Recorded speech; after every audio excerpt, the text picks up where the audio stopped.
Yeah. Okay. Okay, we're on. Okay. I I'm gotta get my recorder now. Okay, so welcome everybody. Good to have you with us, Sherry. Thank you. Oh, Shaggy? So did anybody get a chance to go through Bruce Lipton's video? Yes. I think I did. About half. Okay. Man, it was good. Yeah, I felt like he had read all your books. Mhm. Yeah, it was very interesting. It's a great version of the gospel. Yeah. But towards the middle, he talked about the matrix, and he said, That's where programmed from before we're born, from the second trimester of our gestation in our mother's womb, up until 7 years old, we are programmed. We're just on record, and we're being programmed with all the programs from our parents, from our peers, from our teachers, from significant people in our life, and we're just taking this in unconsciously.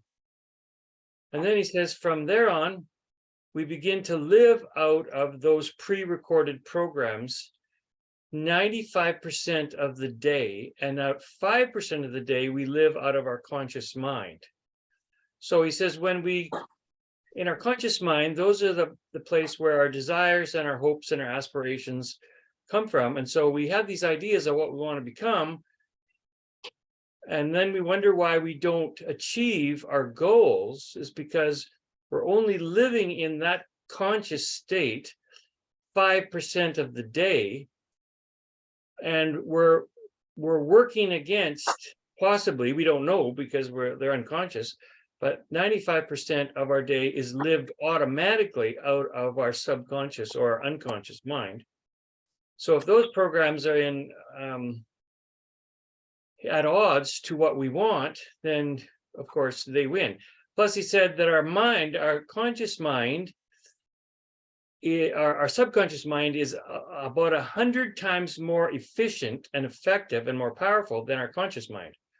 So not only are we living from a very substandard level of consciousness, but it's about a 100th as powerful as our subconscious mind, which is operating 95% of the time. So he says it's not a surprise that we don't achieve our goals in our conscious mind, because we're not living out of that part of our conscious being. So he says it's like the Matrix. He brought it into that movie, The Matrix. He said we are all in the Matrix. But he said we are all being offered a red pill. Now, the red pill is the program that takes you out of the Matrix. The blue pill just keeps the Matrix going. If anybody's seen the movie. But he said that the red pill is equivalent to what? Do you remember what he said about the red pill? What is an equivalent in real life of this red pill that wakes us up and allows us to achieve our goals? Opting out. Say again? Opting out. Opting out. Okay. What does he mean by that? He put it in another way too.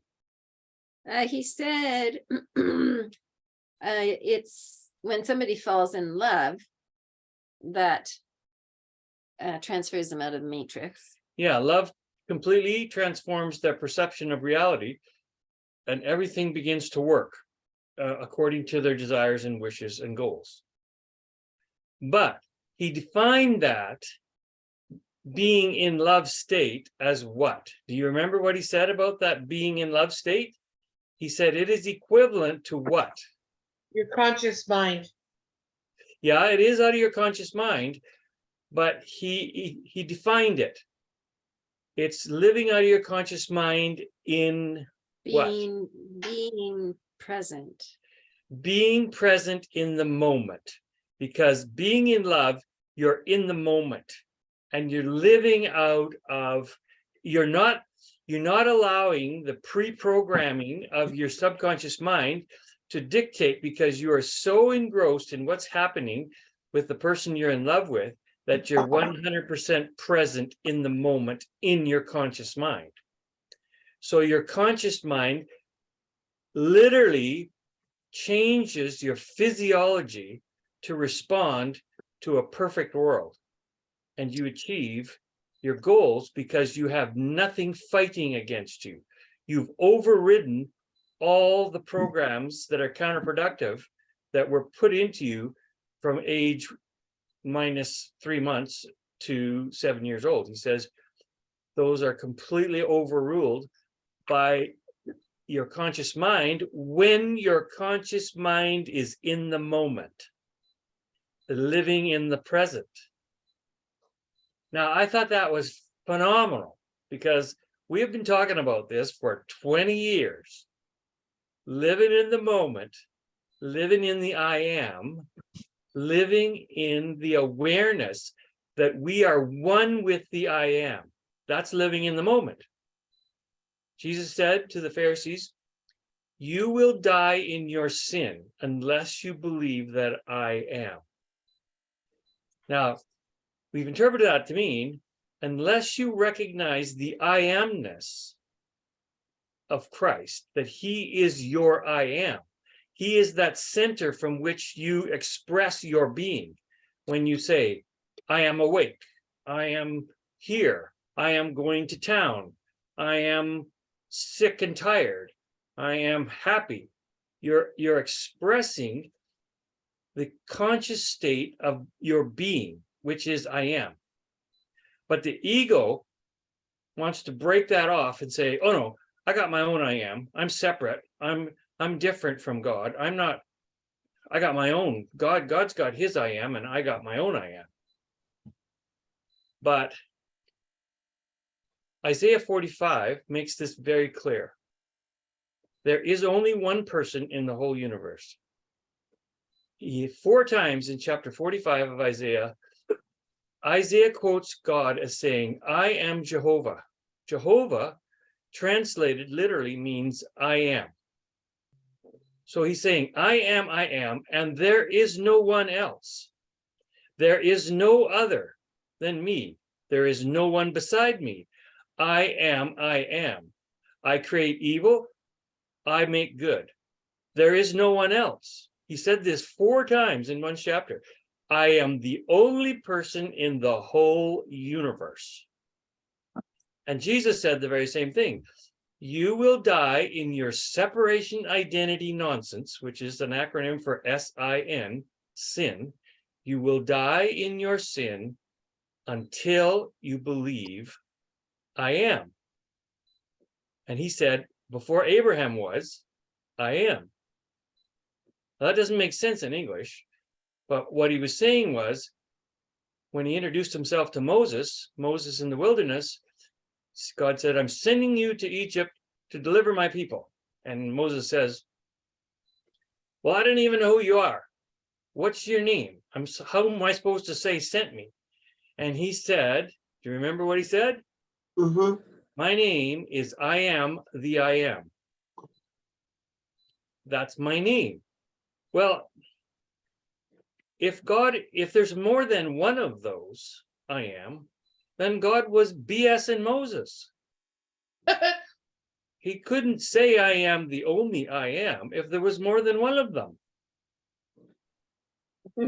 So the fact that he introduced himself to Moses as the I am, the I am, there's only one. So to claim, as we often do, oh no, I have my own I am. I'm not one with God. I'm just me.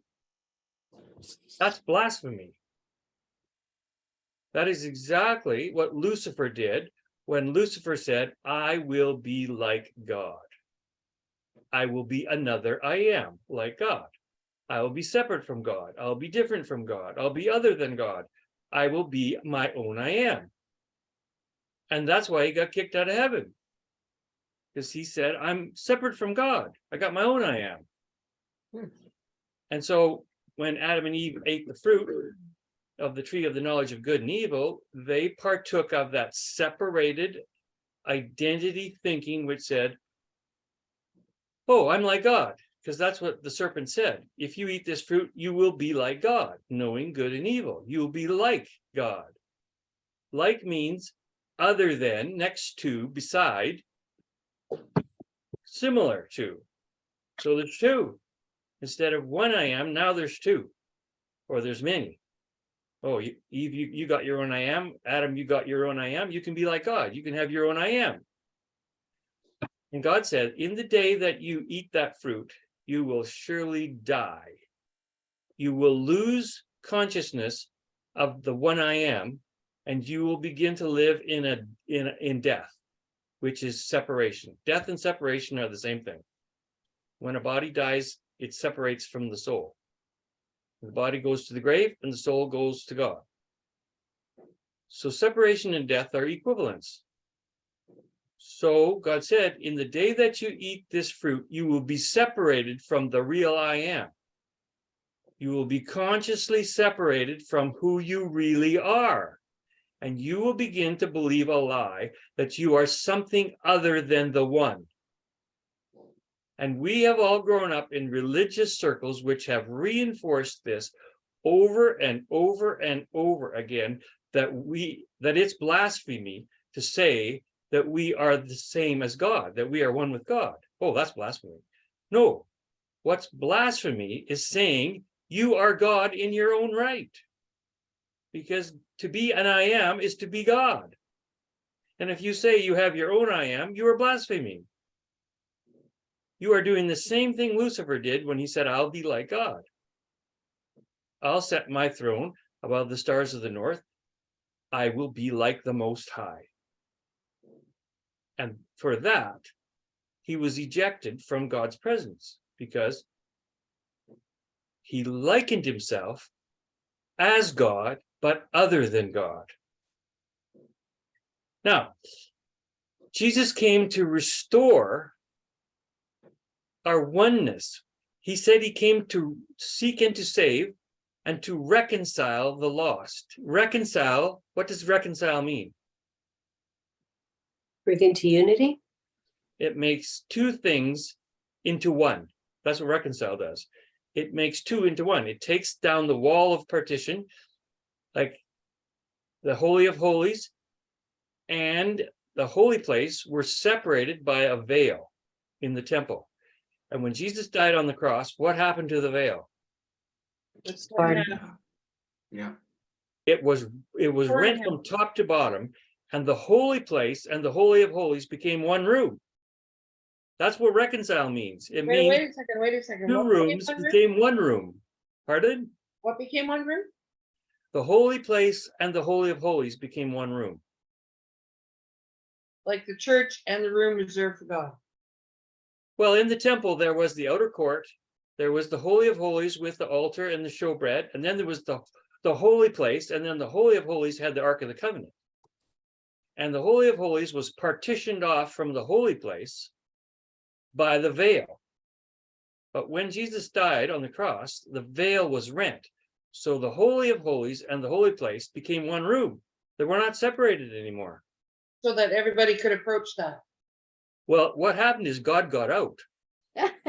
God got out of the closet. He was locked in there and nobody could go in there and access his presence. But when the veil was rent, God got out into the world. He escaped the prison that we put him in. We were the ones that locked God away in the Holy of Well, Holies. he gave the instructions to build that temple. He gave the instructions to build the temple to typify what had actually happened, Yeah, true. to express in an outward form what really happened when Adam and Eve ate the fruit. What they did was they shut themselves off from God. And they locked God in an inner closet where he could not be seen anymore. Okay, I knew that general story. I didn't know the specifics of that. I didn't ever think of it in that perspective. Well, the way it's presented in religious circles is that God was so holy that he couldn't allow sinful men to get near him in case they contaminated his holiness.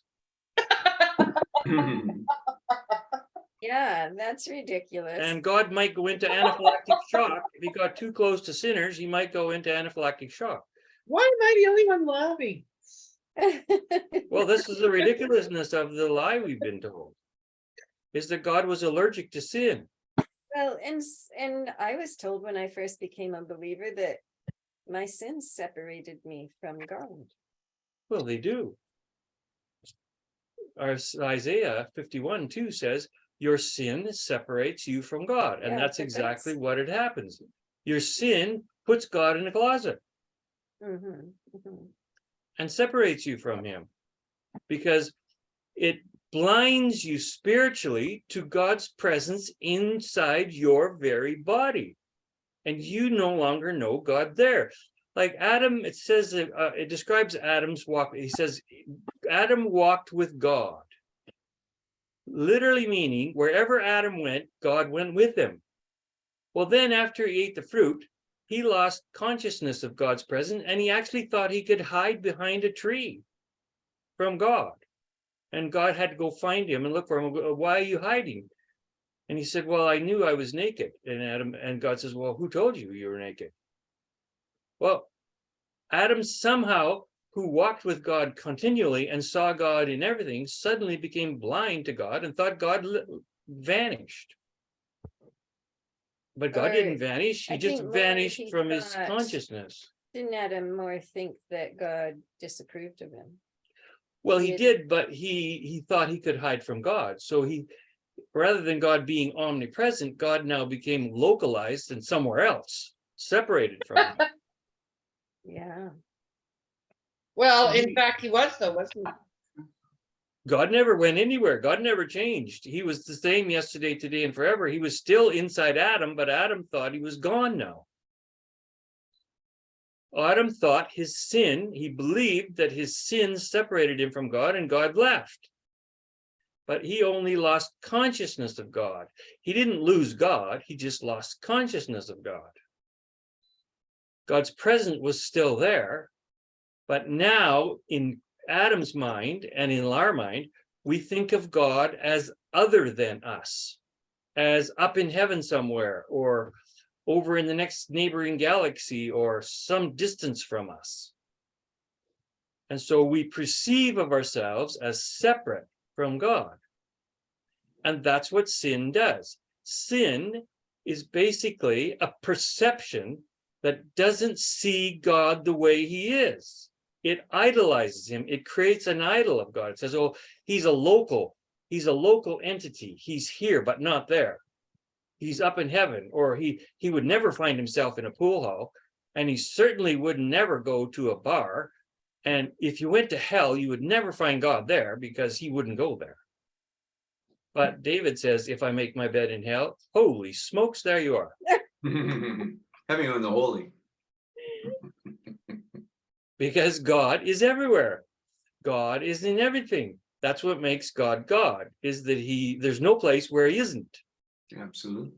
But our broken off, separated sin mind says, oh no, there's sacred places and there's secular places.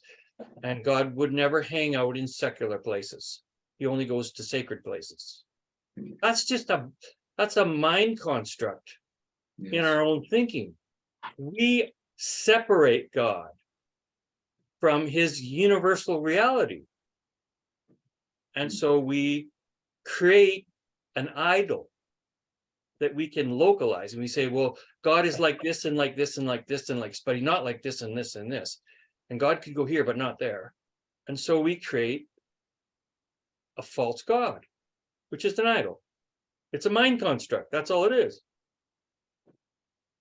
And we worship this idol regularly, and we cry out to a God who's distant from us. We say, oh God, come down and save us. Oh God, please help me. Send me some UPS packages and care packages from heaven and help me out because I'm down here on earth and you're so far away. And this is an idol we're talking to. Great.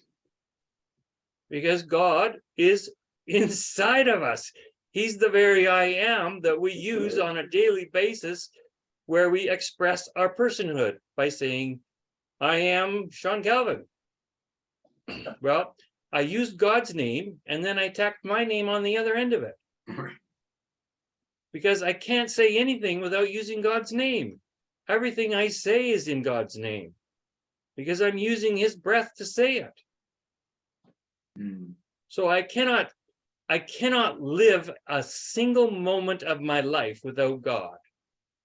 Right. The scriptures clearly say, if God was determined to take back his spirit, take back his breath and remove his spirit, we would turn into a little pile of dust. So the only thing that keeps us in the undust form is the presence of God in us. God speaking through us is what keeps us breathing and being what we call alive. In him we live and move and have our being. Exactly. Mhm. In him we live and move and have our being. And without him, we have no being. That's right. So you cannot say, well, that guy down the street, walking down the street there, he doesn't have God. Well, if he's walking, he's got God. I missed exactly how you said at the beginning of this, where the greater blasphemy is thinking that we are living our own life, but we're always criticized when we say we're God, or what did you say there? Well, when we admit, or we try to say we are one with God, like Jesus said, Yeah. if you've seen me, and he was a mere man, he said, if you've seen me, you've seen my Father. When the Jews heard that, they say, you blasphemer, you're making yourself one with God. And Jesus said, yeah, I am, So because I wouldn't be here without my Father enlivening me and giving me the life to do. I only do what my Father's doing. Every word I speak is his word speaking through me. I don't do anything on my own initiative. I'm not here alone. He sent me and he's never left me. So I always do what's pleasing to him. But Question. when we try to say that, people say, oh, you think you're God. Actually, yeah, I wouldn't be here if I wasn't one with God. But So- they think that's blasphemy. Go ahead. So when Christ was on the cross and he said, why have you left me? Yes. Good question, because he was quoting from Psalm 23. And in the Jewish culture, when you quote the first verse of a psalm, you're actually referring to the whole psalm. So when we say Psalm 23, we mean the whole 7 verses of that psalm, right? So we just refer to it as by its title, Psalm 23. Was it 22? it's not 23. No, but I'm saying if we say, make a reference to Psalm 23, we're talking about the whole 7 verses, right? We're not talking about verse 1, but in their culture, when they quoted the first verse, it referred to the whole psalm. So Jesus quoted Psalm 22 on the cross, the whole psalm. Mhm. In one And the verse. whole psalm, if you read the whole psalm, it starts out with, why have you forsaken me? But in the end, he says, oh, you haven't forsaken me. Even though the bulls of Bashan have surrounded me, I'm still in your presence. You're still with me. Yeah. So he's saying, even though I feel like you've separated yourself from me, I know that I am still one with you. See, because Jesus took on our sin, and sin is separation thinking. And when he took our sin, he immediately felt separation from his Father, and he cried out, oh my God, why are you separated from me? But then as he goes through the psalm, he realizes, oh, you're still here. You can't separate yourself from me because I'm one with you and you are one with me. And that's what the whole psalm says. So he was just quoting the whole psalm saying, oh, sin makes me feel like I'm separated. I've taken on the sin of the world and I feel separated in that sinfulness, but I know I'm not. Yeah, in the context of the whole psalm, God never left them. No, it's very clear from the There's rest no of the place verses. for him to go. Exactly. No, but sin makes you feel separated.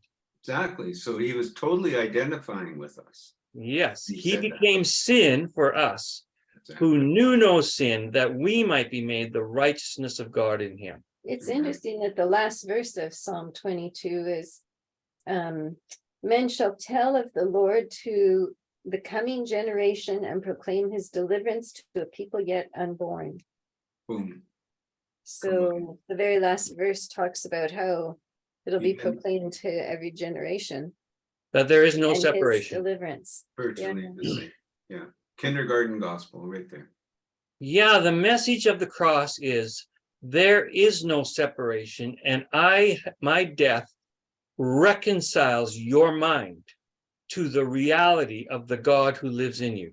Like Paul said to them, you who are alienated from the life that is in you through the darkness of your own mind. See, they weren't alienated from God in reality, they were alienated from God in their mind. They were consciously alienated because they had wrong thinking. They thought they were separated because their sin separated them consciously. It did not separate them literally, it separated them consciously. And there's a huge difference between losing the awareness of God's presence and losing the presence of God. So do you think that Jesus, in that moment when he said that first verse, do you think he felt separated? Absolutely. I think the sin so overwhelmed his mind that he cried out in his sense of separation, because that's what sin does to you. The first thing sin does to you is, I'm on my own. I'm alone. I got to survive here. Where's God? God has left me. That's what sin does. Yeah. It separates you consciously from God inside you. Isolates you even from people. It does. It isolates you from the God in other people Mhm. because you think God has left the planet. Yeah. And You know He's what's the only interesting? one. go ahead. Sorry. Well, what's interesting is that every church you go to, whether it's Easter or whatever, they would say, without thinking through, there's no place for God to go. They would say that Jesus separated from God then. Yes, because they are used to thinking that it's blasphemy for a man to claim oneness with God. But it's not blasphemy. It is the height of humility to acknowledge that I am only a human being because of God. I don't have an own life. I have the life of God. There is only God. Jesus said, I am the way, I am the truth, I am the life.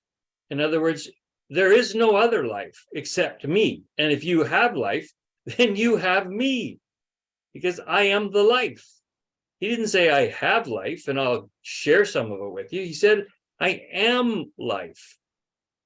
I'm the only life there is. So if you have life, you have God. First John chapter 1 says, he who has the Son has life. He who has not the Son has not life. Now the word have there again is the word echo in Greek. It means hold.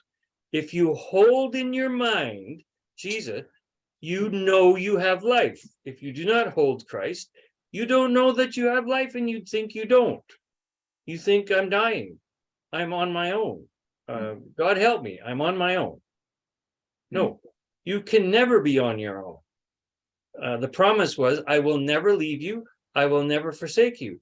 That's not just an arbitrary decision God's saying, I've decided I won't leave you. No, God can't leave. How can he leave? If he left someplace, he wouldn't be God anymore, because God means universally present. So the minute God excludes himself from some place, he ceases to be God. So how can he go anywhere? He's got nowhere to go. By nature of his existence, by his very essence, he cannot leave you. That's the promise. And as Hebrews chapter 6 says, he who comes to God must believe that he is. And then it says, God has sworn by himself by an oath, so that by two unchangeable things we can have confidence to come to God. Okay. The one thing is he swore by an oath, but what's the other thing? The other immutable thing that can't change is God can't lie. Mhm. So there's two immutable things, two things that can't change. God can't deny who he is.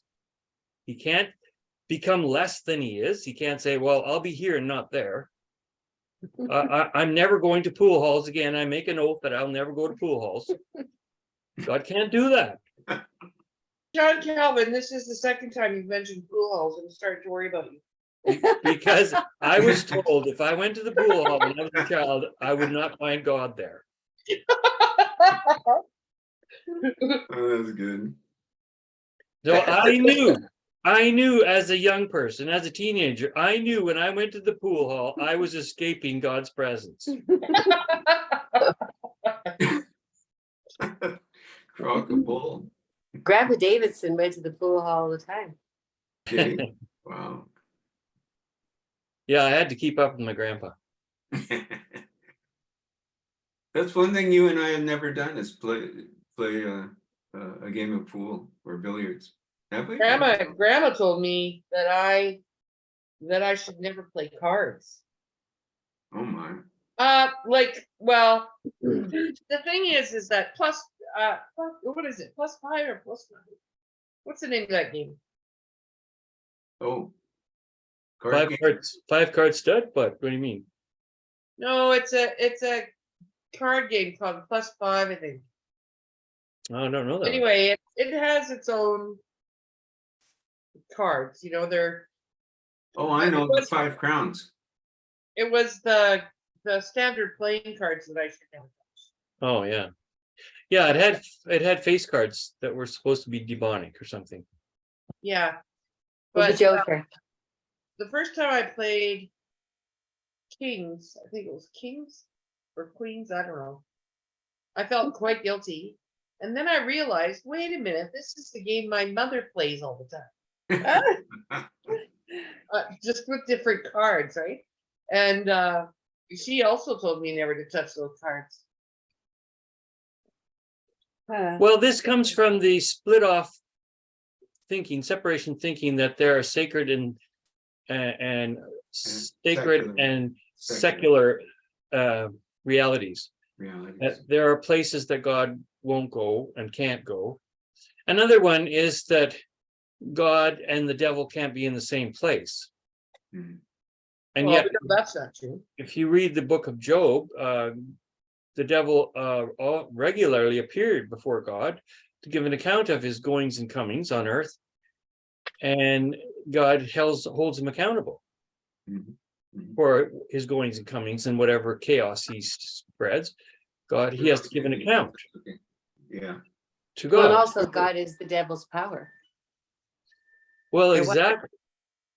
The devil has no power except what God gives him to be a devil. So Now that's he- a trip when you say God and the devil are one. well, Sure, you I left mean, on that one. what happens is Lucifer takes what God gives him and owns it and separates it off and presents it as his own. Mhm. Mhm. So he has nothing of his own, but he claims as his own all that God gives him. So in his claim of it, he corrupts it all. So it becomes evil when he manifests it. When he expresses himself, it's all evil because it's gone through a transition of being broken off in his own consciousness. So anything that comes out of him or manifests from him is totally evil because he separates himself from God. Oh, we've lost Nikki. Where'd she go? She disappeared. She's been raptured. I thought we settled that. That was last week's message. And second rapture message, actually, wasn't it? Rapture 2. They were gone last week. Mhm. All right, it was 2 weeks ago. That's right. Oh, we didn't, she wasn't there when we were talking about the rapture, so maybe she did get raptured. Yeah.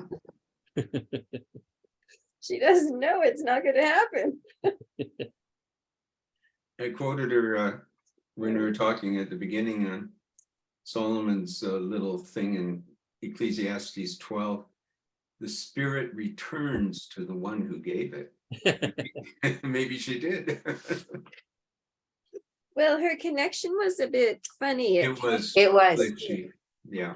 Yeah, I think our computer is a bit glitchy. I actually should donate one to her, maybe. Yeah, good Mm. idea.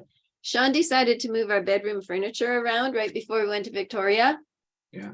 You won't guess what is hidden under our bed. There's Good. like a dozen computers under the bed. You were busted. I couldn't believe it. That's Well, my stat. I'll let you know, Lynn, there's more than that around your house. He told me last time I was there, there's about 40. Well, Kent looks like he's collecting cameras. Oh yeah, I haven't sold them yet. I was on a shoot last Sunday. They're still out. Yeah. Are you a photographer? Yes. I see. Well, you have an excuse. I don't. No. I have 10 cameras. Oh boy. Well, that's about how many I have. And But my favorite is the Nikon FM. Oh, nice. Yeah. Good. So are you Well- avid or professional?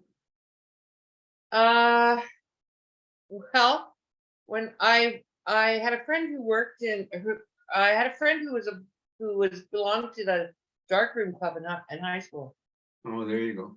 and I needed a job because I had courses to support that my parents didn't know about.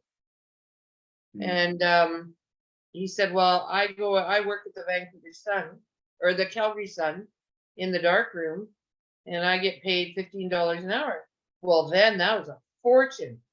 Back then. And so I went, and I think I was 17 Yeah. with my Nikon FM around my neck. And the guy was probably 60 years old, and The root, that top to the interviewed me. ropes. And I was 17, and he was very kind. And he said, "We don't really have room. I'm sorry, but you have a nice camera there. And if you know how to use it and you take a picture, we might be interested in it. So send us whatever pictures you want." Nice. And so I thought, oh, that didn't go very well. So I was feeling very sorry for myself. And on Stevens Avenue, I had a favorite bagel place. So I went to get myself a bagel and commiserate. And as I was walking down the street, the most gorgeous man I've ever seen in my life passed me by. Oh. And I thought, I'm going to take his picture. Hmm. So I walked up to him and I said, "I work for the Calgary Sun. Could I take your picture?" Hmm. And he said, "Well, absolutely you can." He was an aspiring model. I didn't know that. Oh, there you go. Anyways, so I took his name and I took his birthday and all this other information, and I went back to the Sun. I went into their dark room and had no really, I shouldn't have bug allowed it there, but I did, and I developed this picture. It was perfectly exposed. Wonderful. Perfect, and the guy was gorgeous. And Yeah. so I brought the picture to this old guy, and he said, "Well, what's this?" And I said, "This is my first submission." He goes, "Who is it?" I said, "I have no idea." He says his name is Steven or whatever it was. Yeah. He goes, "What am I supposed to do with this?" And I said, "Every single day you publish a Sunshine Girl, and now you're a Sunshine Boy." Come on. Really? And he said, Smart. and I said, "And if you don't publish it, I'm going to the Calgary Herald and I'm going to tell them." Good for you. Wow. And he looked at me like I backed him into a corner. So he said, "Well, I'll take it to my editor and we'll see." Okay. 3 days later, it was in the paper. Oh, And he said, excellent. "Hey, you smart, blank. Yeah. You got yourself a job, and we need one of these pictures every single day." And I got paid $100 a day. Back then. Wow, that's Yeah. excellent. Sheesh, you must have a good eye. And not just a good camera. So yeah, that was my job. Can you imagine grade 12 girl, and her job is to go take pictures of good-looking guys. Wow, what a dream job so early in life. Well, it didn't end that way because Uh-oh. the paper said, okay, Mm. as part of your job, you have to be a judge for Mr. New Calgary. And I said, I am underage, for one thing. The answer is no. A judge for what? Mr. New Calgary. Oh, really? Really, Mr. New Calgary. Past that, I wasn't even 18 years old. Anyway, That's so I great. lost my job. Oh, But it lasted a year, and yeah, excellent. I did really well. Yeah, you did that first year. And Wonderful. my dad was a pretty high up detective in the Calgary Police Force, and his Right. underlings knew I was his daughter and cut these pictures out and posted it on his billboard every day. Mm. Anyway, I'm just gonna stop talking. Messages received from Sudo. Okay, let's Well, rein it in here. we were hoping that Nikki would come on while you shared that good story, Hey, Lindsay.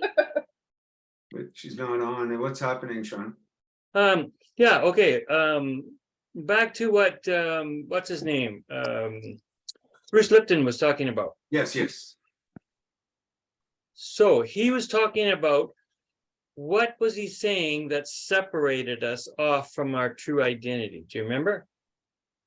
Separation thinking.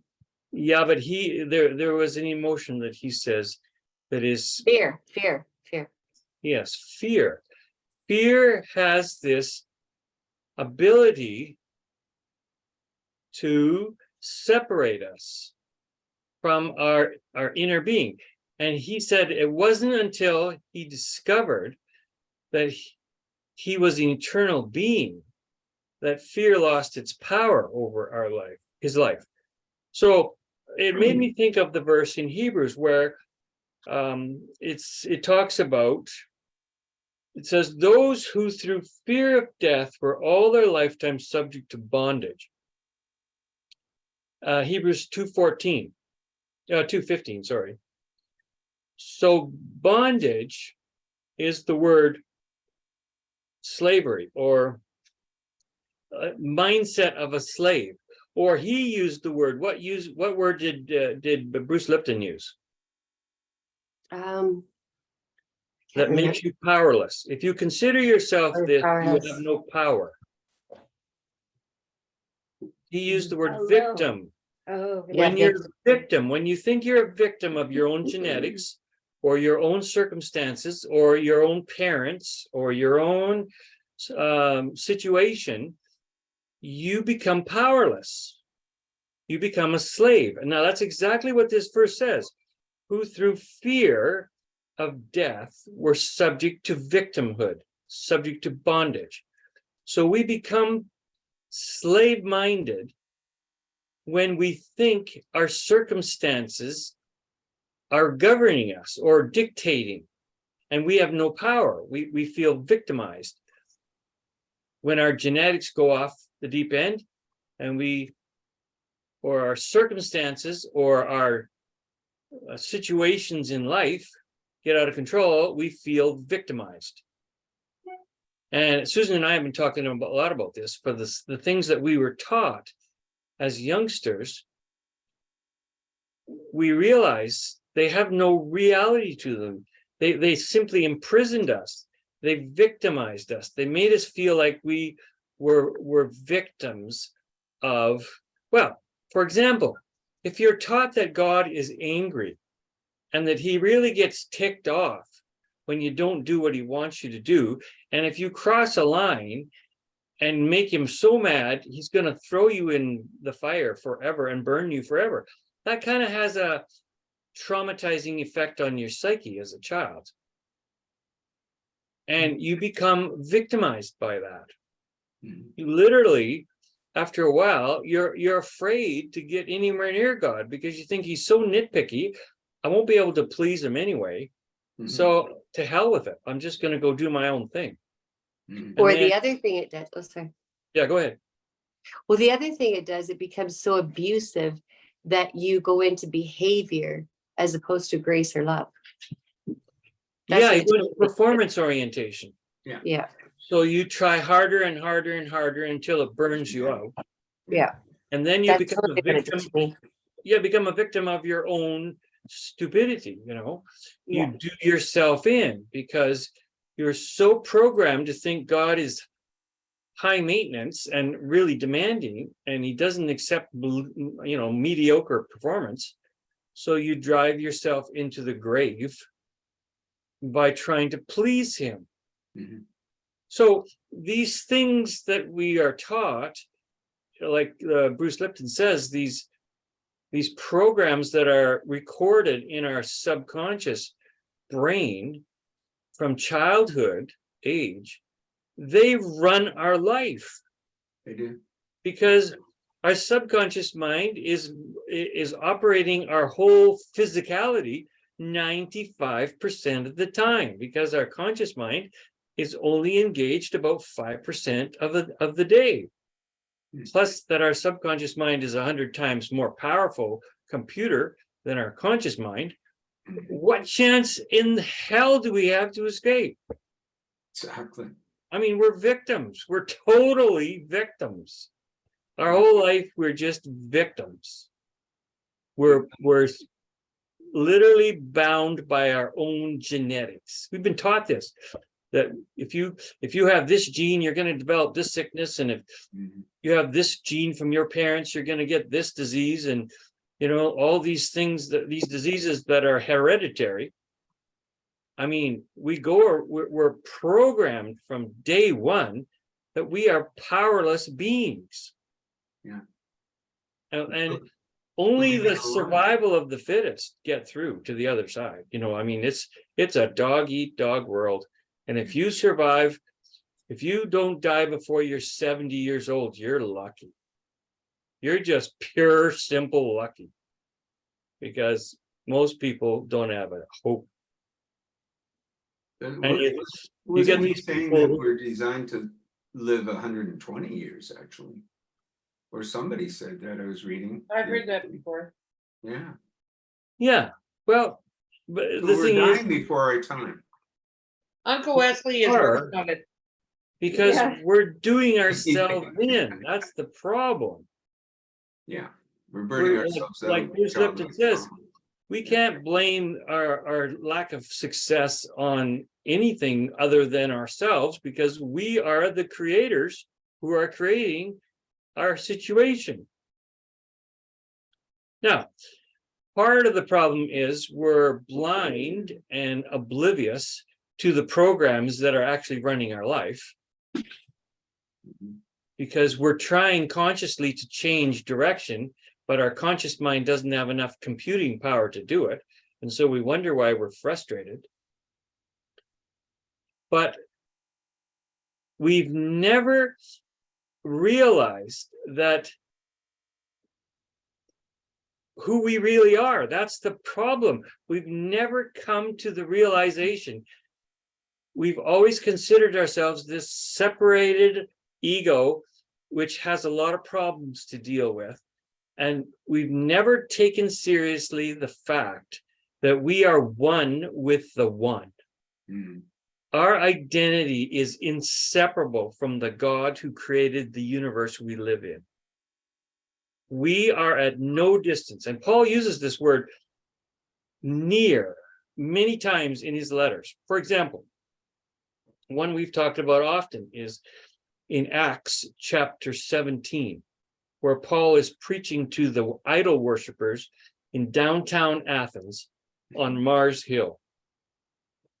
He said to them, "This God who you have this inscription to, the unknown God, I want to share a few things about him to bring you up to speed, because obviously you don't know who he is, but I want to let you in on a few secrets." He said, "This God does not dwell in temples made by human hands," which is a direct inference to the fact that God lives in temples that are made without human hands, which is referring to your body and my body.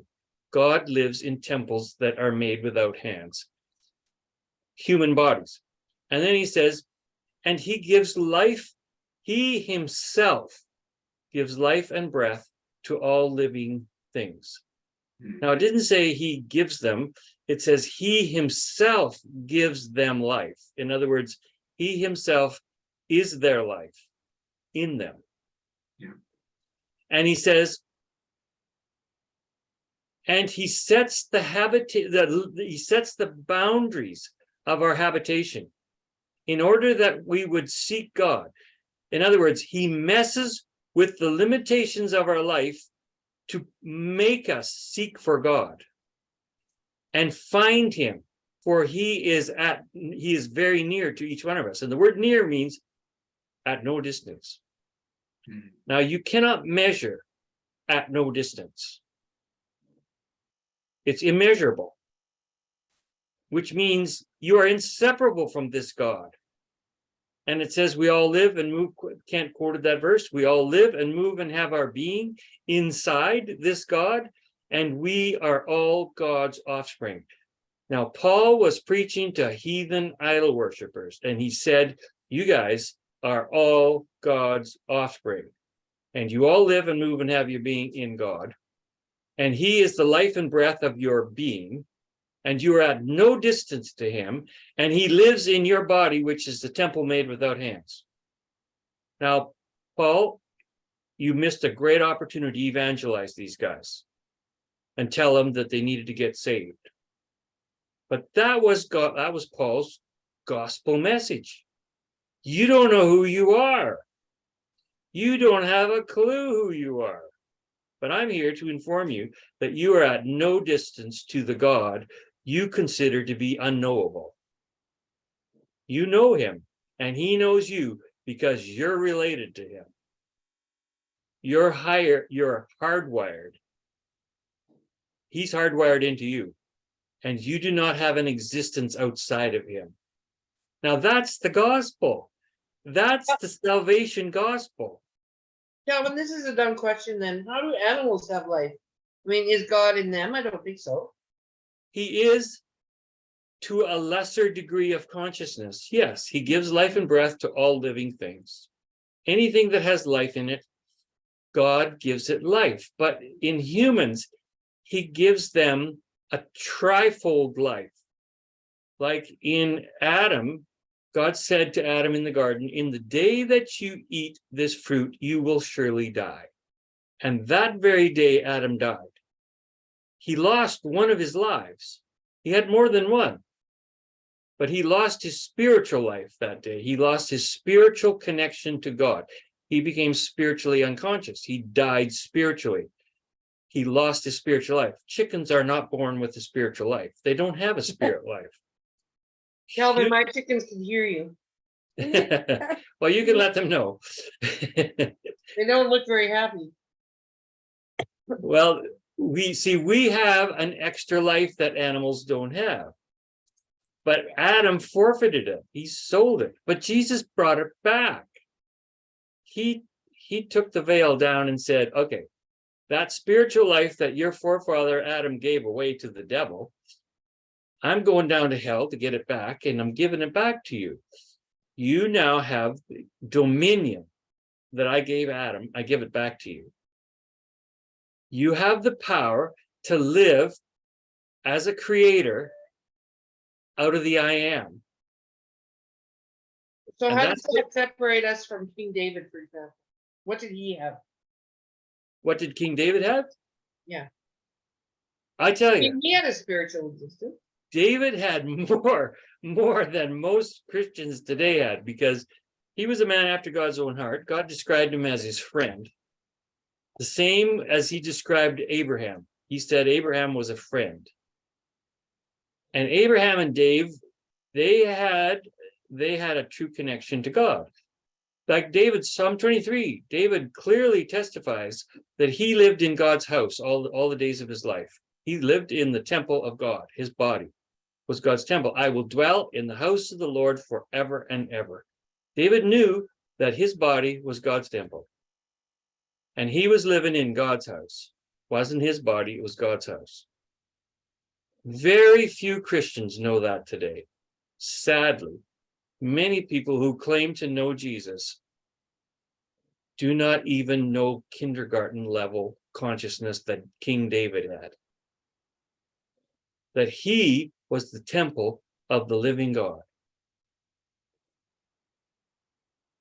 And that he was one with God. And everything that David did, whether it was the bear he killed or the lion he killed or Goliath or the wars he won, he did it out of the union life with God in him. That's what made David a mighty man of faith.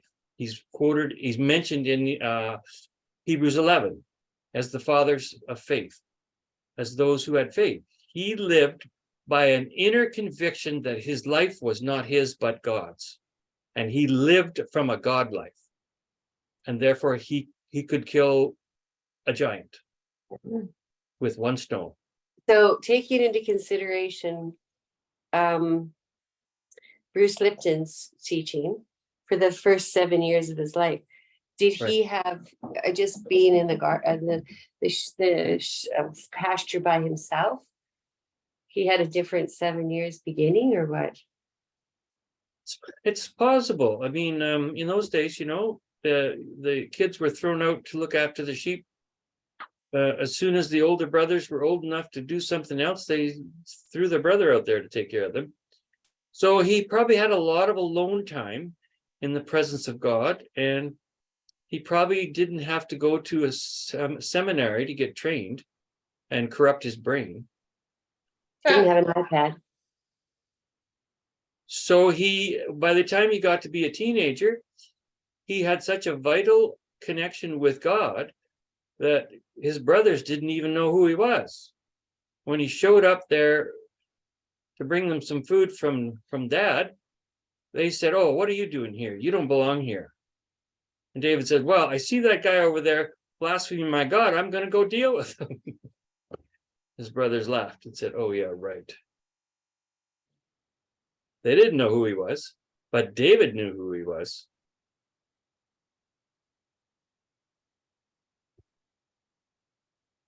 So was that a special gift he received? What's that? Was that a special gift that David received, or did he do something to receive that? No, it was a gift.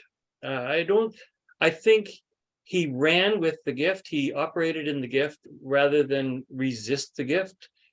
And maybe what Bruce Lipton said was maybe he didn't have a lot of programming. Maybe he was left to himself and to God being with him, and God broke through early on in his life, and he established that union life with God early on. I mean, it seems evident that that was a case in David's situation, because, like I say, even his own dad didn't know who he was. What do you When mean? Samuel came to pick the next king, he didn't even consider David as a possibility. Oh, I see. He left him out with the sheep, and Samuel went through all the brothers and said, "Nope, he's not here. There's got to be another one." And Jesse said, "Oh, right. Yeah, we got one other guy here somewhere. Let me go find him." Well, don't you think maybe God, it says, "I didn't choose you, you didn't choose me, I chose you." God seems like with Joseph, David, Moses, he somehow grooms certain people for a position too. So it is a special gift. It But he is. grooms them from the time they're very young. Even if they have been programmed, it seems like nowadays he will, Well, Paul was He was chosen. Now, radically obviously, different. Paul was programmed into Judaism and the Pharisaical religion. Paul said of himself, "I was the Pharisee of all Pharisees. I put everybody to shame. I exceeded them all." And yet God had a plan for Paul that reformatted his whole prior training and conditioning. And Paul ended up being a tool in God's hand that preached the gospel with probably the most clarity of anybody. But his confession was, "I didn't get this from consulting with anybody." He said he went out in the desert for 10 years or so, and he said, I got this directly from divine revelation, connection with God. So whatever happened to Paul or Saul on his way to Damascus, when he was knocked off his horse and made blind, somehow reformatted his early training and unhooked him from his conditioning, because he was at odds to the whole Jewish religion after that. They relentlessly tried to kill him because he was a threat to their religion. Even though he was the Pharisee of Pharisees, he was the most looked up to of all. He was anathema after that. So, I mean, that's proof that it doesn't, our early conditioning isn't the final word. No. God's determination to save us is enough to overcome everything. Well, Ephesians says that God can reprogram you completely. I remember my memory of Susan's first attempt to go against her conditioning was when she went and got her ears pierced.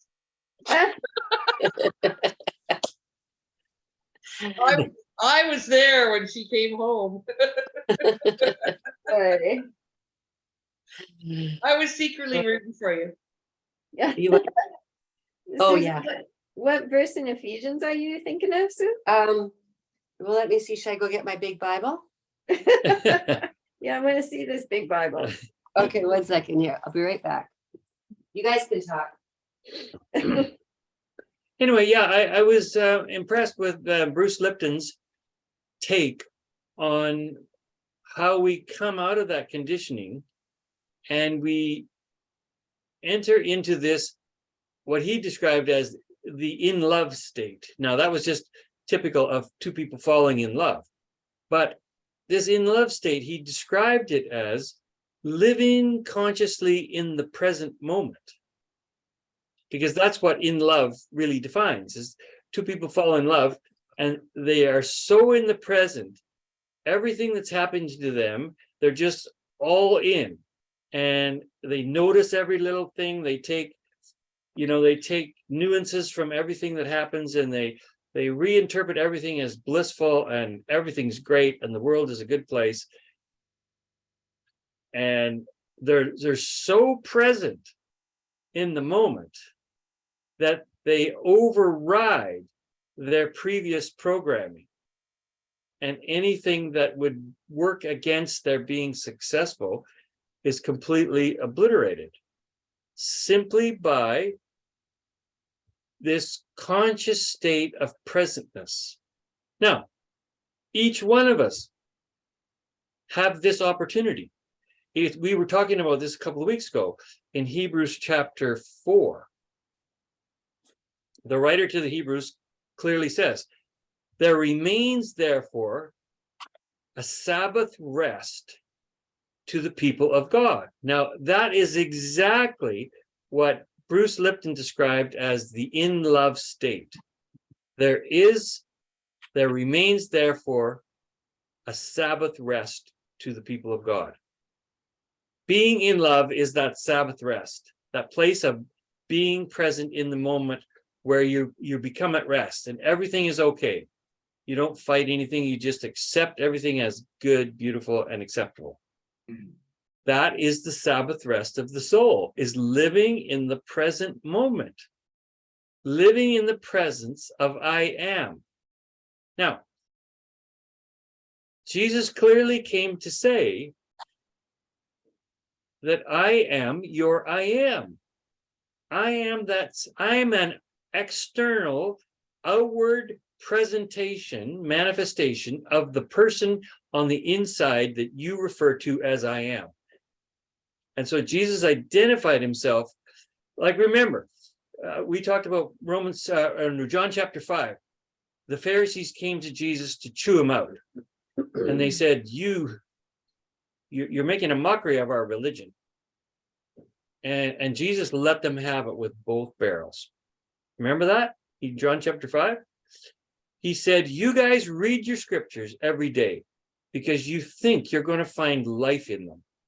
But he says, they only bear witness of me, but you won't come to me. Now, they could have argued him right out of the square, town square, and said, we're here. We're in your face. We've come to you.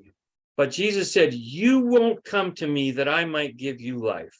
Now, the only thing left that Jesus could have been referring to was, you won't come to me in your heart.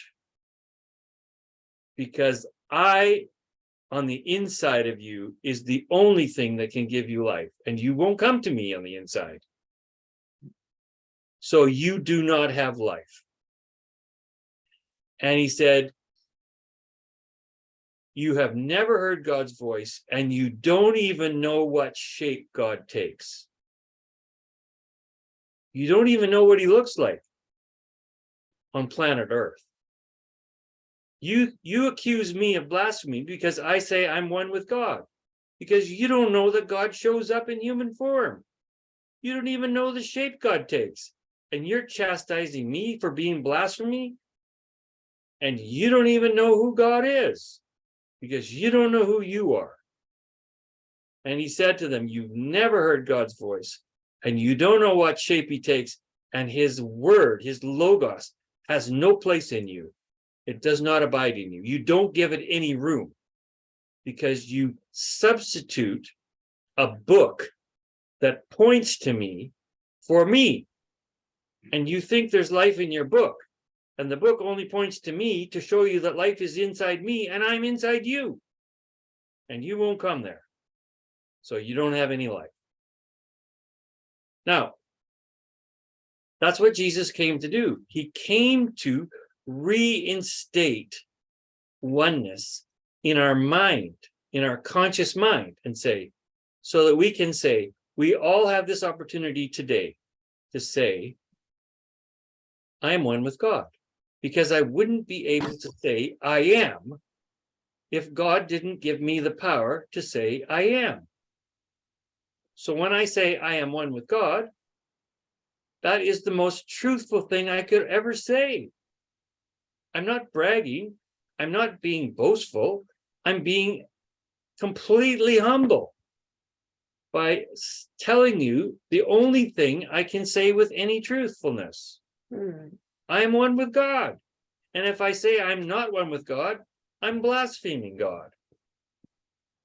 Because I'm pretending that I have my own godness. And that I have a right to exist without God. Which is just claiming to be God. So the person who says, oh, I would never say I'm one with God, he's a blasphemer of the highest order. So what's And the one who says, I am one with God, is the most humble person on the planet. Because he knows, she knows, that she could not be at all unless God was expressing himself through the person. Now, that's the place of rest. That's what Bruce Lipton says. We are meant to be creators. Well, if we are one with the Creator, then we are creators. You can't be one with the Creator and not be a creator. Because the Creator will express himself through your humanity, and you will end up creating stuff. Absolutely. So to say that you are a creator is the most humble thing you could ever say.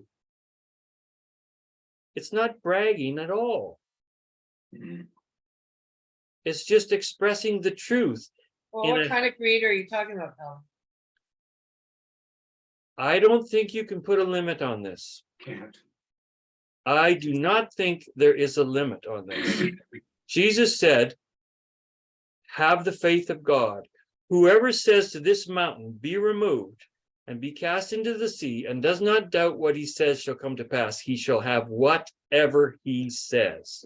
Now, if we can move mountains, with the faith of God, where are you going to put a limit on this? Jesus said, the works that I do shall you do, and greater than me. Greater works shall you do than I do. Okay, well, Jesus did some pretty fantastical things.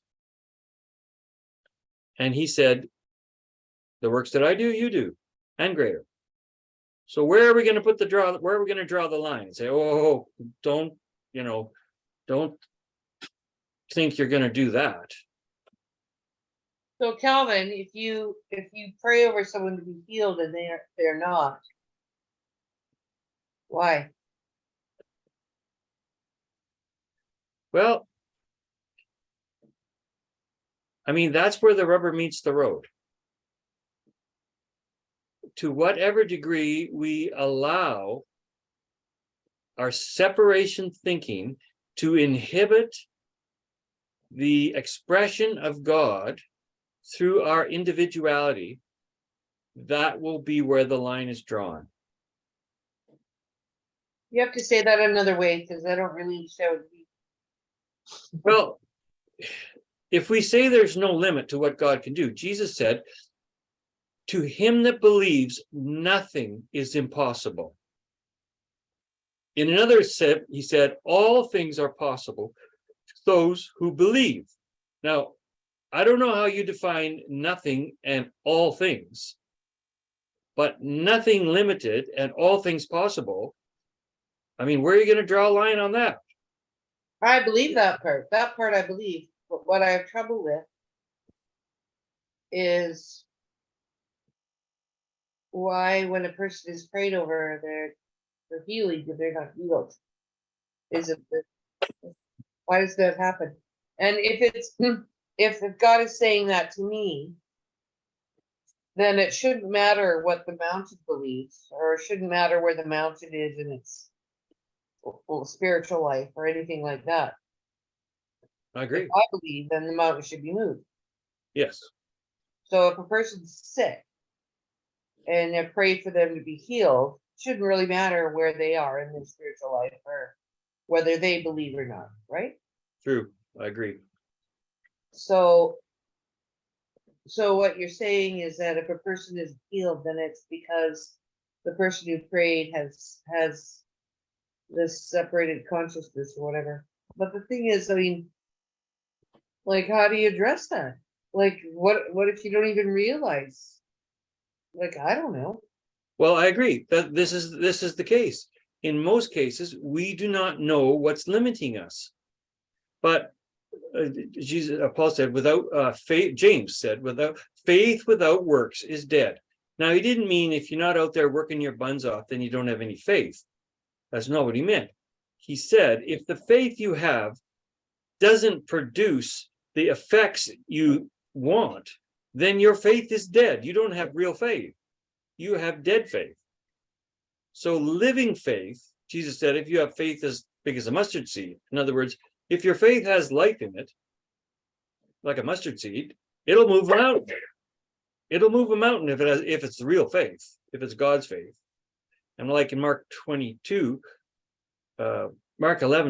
he said, have the faith of God.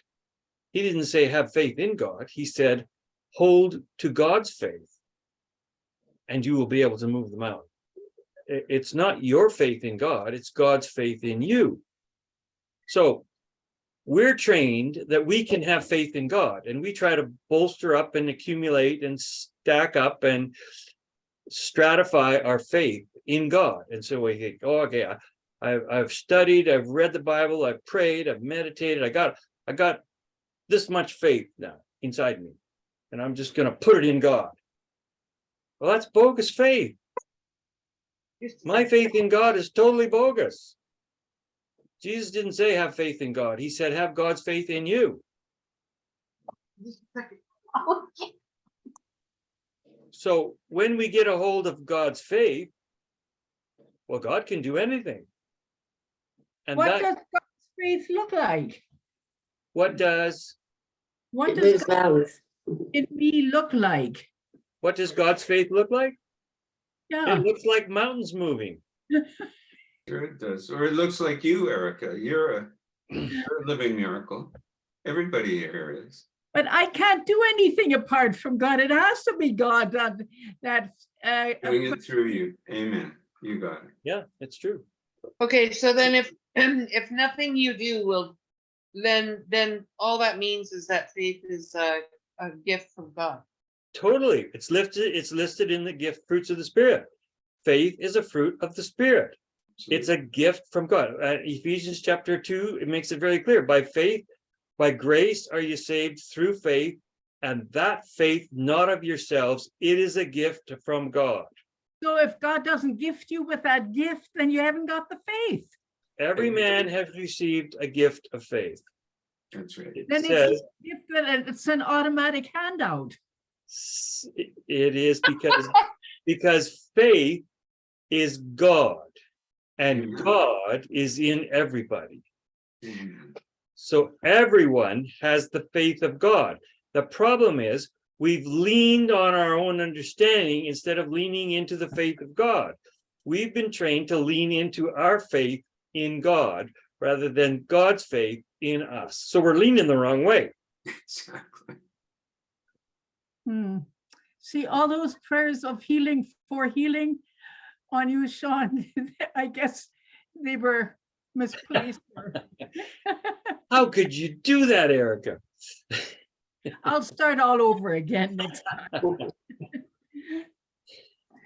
Well, we are all learning. We are all coming out of our conditioned believing religion that says we can accumulate these things inside of us and then we can offer them to God as some sort of a trade currency. Okay, God, I've got enough faith. I want to trade it in for healing now. So here's my faith. Give me some healing in exchange for it. And God says, that stinks. Your righteousness is a stinking filthy rag. There we go. I don't take that as currency. No. So if you're battling anxiety, you need to ask for a gift of more faith or something. Well, anxiety and fear, like Bruce Lipton brought this out so clearly. He said when he discovered that he was an infinite being, that he was a spirit being, fear completely left him. Well, of course, fear comes from thinking I'm a separated person. That's ego automatically creates fear.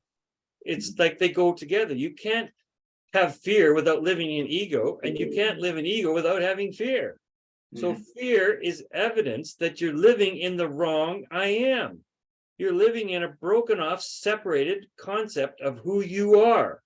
And fear is the automatic, inevitable result of that. It's inescapable. You cannot have fear on any other terms. Right. Okay, but I mean, so you're an eternal being. I mean, I understand that. But if you need to go and have, your gallbladder removed, for example, and the surgeon says, you know what, we just don't have any anesthetic left. We'll have to do this without anesthetic. And I'll say, that's okay. I'm an eternal being. I have no fear. Oh, come on. I'd be jumping off that table and running as fast as I could. That's not realistic. There has to be Well, a if you had that kind of faith, you wouldn't get on the table in the first place. That's true. You have to have some kind of a way, like, okay, so maybe it's my conditioning. Maybe having your gallbladder removed without anesthetic is a great thing to do. I don't know. I think I've been conditioned to think it isn't. And there is some evidence to point to the idea that, I might be on the right track. So the fact that I'm an eternal being, let me finish. The fact that I'm an eternal being does not address these things. Well, yes and no, it does. Because if I had enough faith to take an operation without anesthetic, I think I'd just say, well, I got enough faith to get off this table and forget about the surgery altogether. That's Well, that's cheating. Well, I think I would put my faith on that side rather than go through the pain of the surgery. I think, And well, faith goes, if I got faith enough goes faith in- to endure this pain, I might as well just exclude the operation completely. And Sean, you actually did that. You were going under the knife the next morning and God spoke to you, remember? Yeah, And he gave you his faith. And they looked at you and they said, we don't need to do this. Okay, that's also cheating. It's cheating. no, Sherry, it's got to do with hearing God, whatever God is calling you to do, because he knows where your faith is at. Exactly. Well. So it's you his don't, faith. and he's going to let you know. I probably, I don't think he'd expect you to go have, but as you That's good. ascend up into heaven, your faith grows. Amen. We're always ascending. yeah, because when our confidence in our own ego dies, it's replaced by God's faith in us. The greatest hindrance to faith in God is confidence in myself. That's right. Self-confidence, Jesus said, you cannot serve two masters. You will always gravitate toward one. You will always deny the other. But you cannot serve two masters. And by that, and then he said, you cannot serve God and mammon. And the word mammon means confidence that comes from wealth. In other words, it means self-confidence.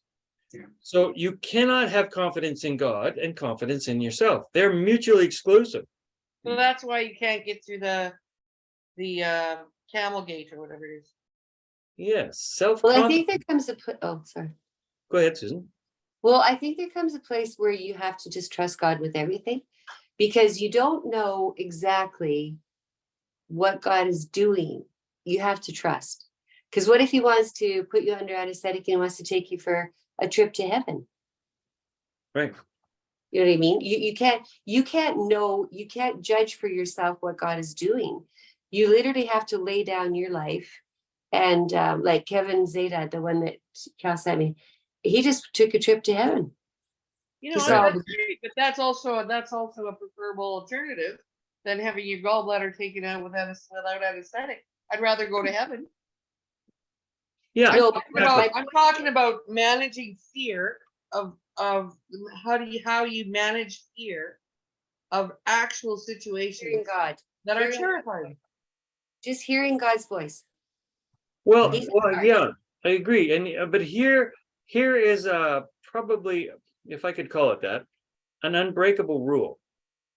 Fear is a sign that I am living in my own identity. I'm living in a false identity. Fear cannot happen. Fear cannot exist in the presence of God. Right. You cannot be afraid when you're in the presence of I am. So fear comes from, it's like saying you can have darkness in the middle of the light. You can't, because darkness will be overcome by the light. You can't have fear in the presence of love. Love casts out fear. It's just the way it works.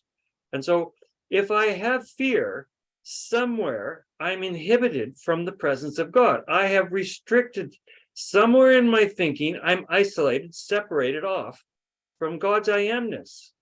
That's the only way I can have fear. It's the same thing as saying the only way you can have darkness is turn out the light. There's no other way to have it. You can't hold darkness in the middle of a room that's brightly lighted. And you can't have fear in your heart unless you are somewhere separated from the presence of I am. That is you can take that to the bank. It's absolutely fact. Fear is the first indication that I am living in separation from God on some level of my consciousness. That's a given. I'll never let you know when I'm afraid, Sean. I was just Yeah, gonna because say, it's going to be Erica. an admission. Yeah, no way. Well, there's no harm in Yes. saying that I feel fear, Yeah, because I agree. we all feel fear. We all do. And God's gonna bring the one that's gonna bring up the fear. It's He knows like what fear is. it's like, some days clouds come over and block the sun. That doesn't mean the sun stops shining. It just means it stops shining on me because there's a cloud between me and the sun. Sometimes fear comes when the enemy puts a cloud over my thinking and makes me think I'm separated. That doesn't mean I am separated, but if I think I'm separated, my brain will cause fear in my body. Could it be that sometimes people have fear as a warning for something that they shouldn't be doing, I guess? It's possible. There's Yeah. a good fear there, for sure. Yeah, the fear of God is real. I mean, fear is awe or respect or worship or veneration. We fear God not because he's a terrorist, Yeah. but because he's looking out for us and he knows what's best for us. So we revere his commands because they're for our good. But we don't, this unholy fear that has come into Christianity that God is a terrorist, and if you don't do exactly what he's dictating, you're going to fry in hell for eternity. That is evil fear. Yeah. That's not godly fear. That's not the fear of God. That's the fear of evil. Mhm. And that has nothing to do with God. That has to do with separation from God. And that's why I say fear is the inevitable result in my physicality or in my emotions or in my mind of an idea somewhere that separates me from God's presence. Somewhere I've been tempted to believe that I'm separate from God. Now, this can happen to any one of us at any given moment of any day. The question is, what do we do with it? Yeah. Do we accept it as a foreign lie and we say, okay, I recognize fear here, but I am not going to say I am afraid. Because if I say I am afraid, I'm identifying my identity with fear. I am fear. I'm not going there because I am not fear. I might feel afraid, but I am not afraid. Right. Because I am not one with fear. I am one with I am. I am one with love that casts out fear. And when I identify with love and being loved, that casts out fear. But if I say, oh, I'm afraid, I'm afraid, I'm afraid, I'm afraid, well, then I'm just telling the universe to fixate me in this state of fear. This is what I want to be. I want to be fear. I want to be fear. I want to be fear. Yeah. Because if I'm saying I am fear, that's an identity statement. Ooh, what happened? I'm not going there. No one of us has to go there.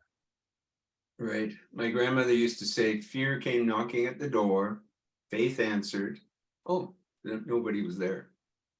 Exactly. That's a good note to end on. It's 1:15 almost. It back. is. Thanks, Yeah. Erica.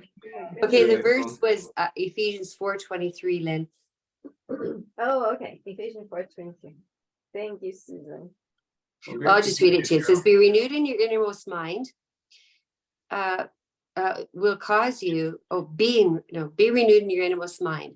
This will cause you to be completely reprogrammed in the way you think about yourself. And then it goes on. Ephesians 4:23. That's excellent. That's a good one. Is a good one to end on too. We've got All right. proof. Thank you. Erica, I guess you're the one who has to turn off the recording. I do? No, I don't. You do. I No, gave, you, didn't I? you press the record. Okay, well, in that case, I'll say goodnight to everyone. I love you all. It stops when you say goodnight. Love you all too. God bless. Erica, do you know how to send it out?